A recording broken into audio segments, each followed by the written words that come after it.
So here we have the Toyota Aygo on a 16 plate. I'm going to start off by showing you around the outside of the car, and then we'll hop in and run through some controls on the inside.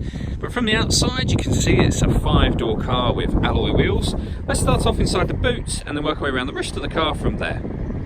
So as we approach the boot, given the size of the car, you'll see we've got plenty of boot space. It's a very deep boot and a 50-50 split folding rear seat as well. Okay, so we're just going to work our way back round to the front of the car, and then we'll hop in and run through some controls on the inside. But now that we've done a full circle of it, you can see it's in excellent condition the whole way round. Just briefly before I climb in, I think it's well worth seeing the interior from this exterior point of view. There's plenty to run through on the dashboard, so let's hop in and we'll do that right now. Okay, so now they're inside the car, we're going to start with the dials. On the left-hand side, we have the rev counter.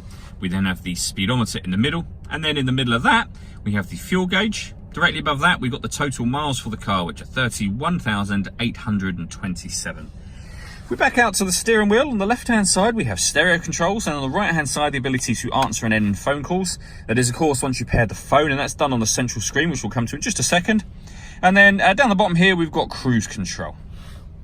So the central screen, it's all touchscreen.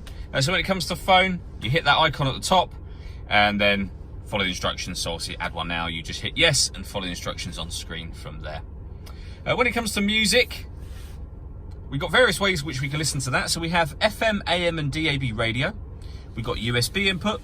We can stream music wirelessly via Bluetooth audio, and we have an auxiliary input as well down the bottom right hand corner here. Go back a page. You can also connect up your smartphone to project certain Toyota friendly apps up onto this screen here. Working our way down, we have the air conditioning. So fan speed is adjustable in the middle here. Temperature around the outer dial. You can determine where you'd like the air to be distributed.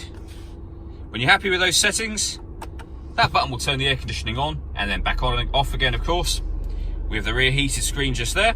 And then this slider will decide whether you're bringing in fresh air from outside the car or recirculating the air that's currently in the car. This setting here is a great way of heating the car up or cooling it down quickly, obviously depending on the temperature you've set, but otherwise generally for clean air you want it over this side most of the time. Underneath that we have a 12-volt charging socket along with the USB and auxiliary input, and then finally a 5-speed manual gearbox. All that leaves me to say is thank you for taking the time to watch this video. If you'd like to come and see the car in person and have a test drive, please feel free to call any of our MJA sites. We'd love to hear from you soon.